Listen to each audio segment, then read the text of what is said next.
Assalamu alaikum warahmatullahi wabarakatuh. Your homeboy Ali Tahir 60 at your service once again. Trust me, I am absolutely shattered today, so I'm going to be going home and doing the rest of this video. But again, important keeping the spirit of Wembley Central Masjid alive in the background. I thought I should maybe face this camera a little bit further up so you can see it. Alhamdulillah. And yeah, so what's today's video about? Is about questions that are left unanswered. Questions that have no answers because the chairman, our beloved committee, chooses not to provide answers to our questions to the local Wembley Central community.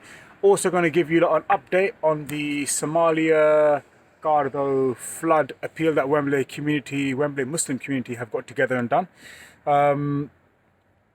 But yeah, there's been lots of, well, not much stuff, but there's been a few bits and bobs of updates that I can provide you with regards to the masjid. You know, they have requested £25,000, and I think they put this out in an email, if my memory serves me correctly, or they've put it on their Facebook page. They've requested £25,000, and this was the funeral project. That they wanted to, the unnecessary funeral services project that they've got planning permission for, and there isn't any need for that. And someone sent me concerns with regards to expenses of running a funeral project today, concerns and issues with regards to having a funeral project at all operating from our masjid. It was done previously and it didn't work out. It just didn't work out. Again, so the first phase of the funeral project involved basically installing installing new toilets, 2 new toilets and 6 wuzu areas. Unneeded, unrequired, no need whatsoever. So that's basically, they state that they need a further 20% of the money, 80% of the work is complete, and they need a further £25,000. They previously, months ago, maybe last December, they requested £60,000 from the, and I've discussed this in previous videos. They requested £60,000 from the parents of the children that attend the madrasa. Okay, they're still charging them the same price for online classes, the children. And then apparently a lady came forward, who's Inna Lillahi wa Inna Ilaihi Raji'un, whose mother had passed away, and she donated £60,000. She wanted it specifically to be spent on a project in the masjid. Okay, so that's what, 120k. Okay, then they told us that no, we don't need any money from anyone. We have all the money to cover the cost of the entire funeral service project with regards to the initial phase, which is the toilets and the wuzu area being built, without any consultation with the local community. No consultation whatsoever. So apparently they had all the money. And again, and the second and final phase would be the funeral project. Now I'm going to put up some PDF letters that were sent to me today, screenshots of PDF letters of the concerns and the way this masjid has financially mismanaged your affairs. Okay, your sadaqah to begin with, that's just the least of your worries as a community. What I'm going to do is I want to go and do the rest of this video at home. Do the rest of this video at home. Hi, assalamu alaikum again. So as you can see, this was the letter written with regards to the whole issue of the funeral services project coming into being, and it was an open letter by our old imam, our former imam, inshallah, who will be reinstated soon. And it was an open letter with regards to advice that he was giving and the concerns that he was raising. With regards to running a funeral services. So I also stand corrected. It wasn't a small portion of the first hall that I stated in the video. It was half the hall basically. So again, Imam Abdul Sattar wrote to them and told them that you're going to reduce the prayer spaces by 40 to 50 people. if you decide to put a new wudu area there, there'll be a second point that he raised with them. There'd be an increase in the running cost of the masjid as well. Again, moving the wudu area is not good use of the money. As it was recently, the previous wudu area was recently refurbished by the previous committee. Obviously, itikaf during the last 10 days of Ramadan, people sleep over in the masjid, and that would be significantly reduced. I mean, the hall is half the size now. Again, he's just raised a number of additional concerns. It would just make our space smaller, really, basically. And having a wudu area at the back of the small hall, okay, would cause disruption to prayers and itikaf. Okay, so because you'd have to access the wudu area going via the small hall, as opposed to it being on the perimeter, as the old disused wudu area is already. And again, he also stated in the last point, number 6, that Monks Park Masjid are going to be offering funeral services, and they're just around the corner. Why don't we obviously share facilities with them? As opposed to running the masjid. And so this was the open letter that was written by Imam Abdul Sattar to the committee. But also a current model that Hendon Masjid run. So he told them to consider all the options carefully before rushing into any building works that they may later regret. So yeah, this is a copy of the letter. So it's here for your perusal. Have a look at it. Assalamu alaikum wa rahmatullahi wa barakatuh again from the comfort of my mansion. So basically, I'm on a turbo trainer. I've done enough road miles today, so the rest will be indoor miles. So yeah, so 20% brings a cost to around 125k. And look, all they've gone and done is cut off a small section of the initial hall, the small hall near the ladies' side, and they've cut off a small section of the small hall, and they have decided to put 2 toilets and a 6 wudu points. Now, they're not needed. We already had 10 working toilets that were in a state of disrepair, and they needed to get them working again. I mean, really and truly, if you don't have the money, why are you wasting the money of people who have donated? Why? We ask you. Again, there's massive issues with running your funeral service. That's what they want to do. They've got the permission for it, the planning permission for it. They haven't consulted any of the community. No one was consulted about this whole issue. So we need to ask, as the Muslim community, is this what we wanted our masjid to do? To squander our money during Ramadan? Now they're coming out with their begging bowl. The committee, they're coming out with their begging bowl asking, oh, we need more money. 25k more. And the funeral service hasn't even been built. In fact, the cost of running a funeral service from Wembley Masjid, apparently a brother has done an article on this.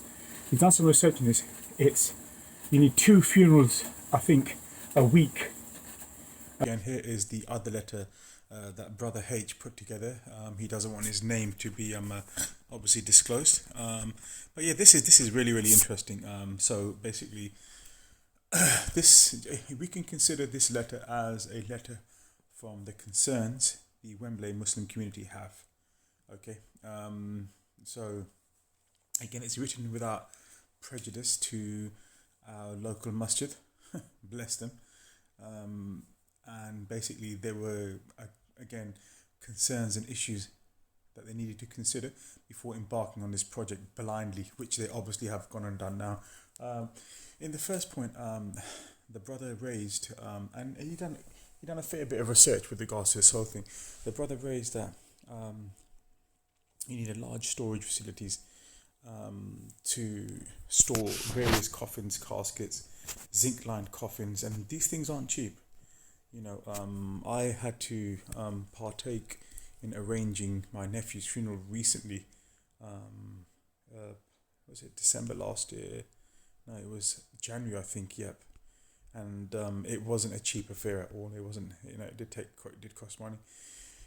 Anyway, he goes on to state that, obviously in point number 2, you need 2 vehicles: one to remove the body from the hospital with proper purpose-made decking, and to take trolleys. Okay, and the second should be a hearse adapted to take coffins. Number 3, you need 3 full-time staff on your payroll for services. You cannot run this service relying on volunteers. You have to have a proper business model and run this like a proper business. You need an administrator, which is a very valid point.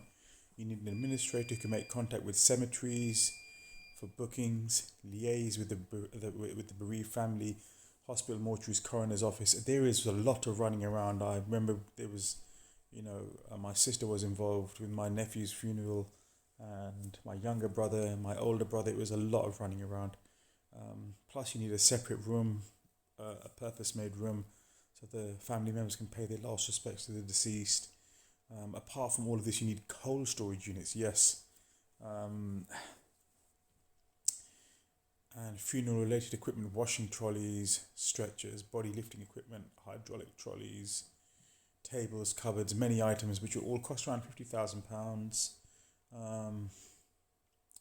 And there's many items that obviously he goes on to raise in point number 6 that he didn't list.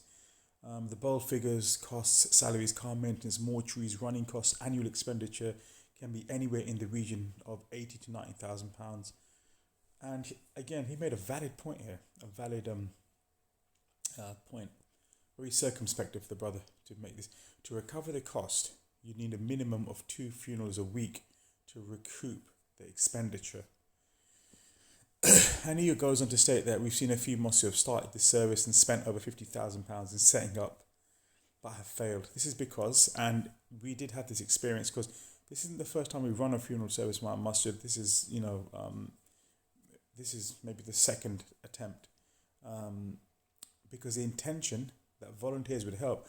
Volunteers in the beginning promised to give their help, but with the passage of time, they will disappear, leaving the management to struggle, because one funeral can take a good 1 or 2 days to complete. Yeah, very true, depending on the circumstances of the deceased.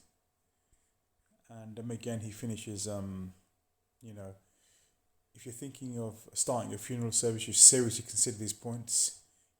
Can we really deliver this sort of service to our local community? And if we can't afford it, quite simply, last sentence: don't waste the money of our musallis. Okay, if we cannot afford it. So, mashallah, the brother really well thought out points here, and these are things that they just haven't considered. No transparency. It's just, they just bat things off, and they really don't care. They just don't care. A question and answers session. This is basically, we want accountability. Okay, there's no accountability as to where your money is gone. Literally, nothing whatsoever. No accountability as to where your money's gone, where it was spent, so on and so forth. Just an absolute, it's gone to a black hole, literally.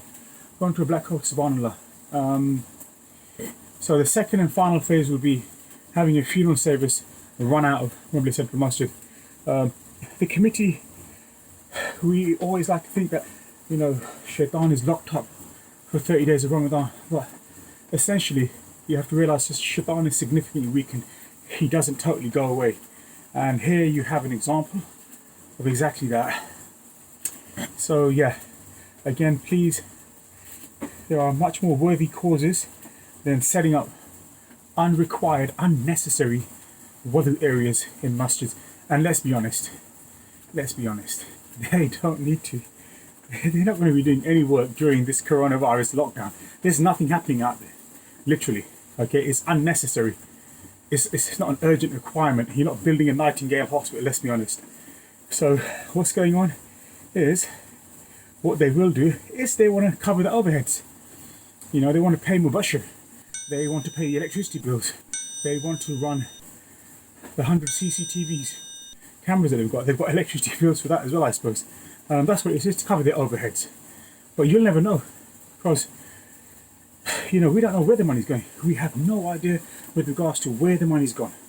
Okay, I do hope to set up a Zoom meeting so brothers can come forward and provide a bit more background to this whole issue of this unnecessary, unrequired, zealous approach that they have to get this wudu area done. And we've got 10 toilets already with 12 or 13 wudu spots, taps, in a state of disrepair. Why didn't they fix that? Why didn't they fix that? All PR, trying to sow a seed of, building a bridge back with the community. That's what they're trying to do. All PR. And it's not gone unnoticed, And let's not forget the fact that they may need 25k to go to court, because we've put our papers forward to our solicitors. We've already contacted the courts and their solicitors for the same reason, and asked, obviously, they've obviously asked for a date with regards to the whole issue of them seeking out for the whole issue of them having this property turned into a private premises, so they can restrict access as and when they choose, to who they prefer and choose. So again, realize there's no noble cause in the fact that they for the community, besides bring heartbreak to the community. Okay, how many miles are on this baby? Oh. Assalamualaikum warahmatullahi wabarakatuh. Your homeboy Ali Tahir signing out.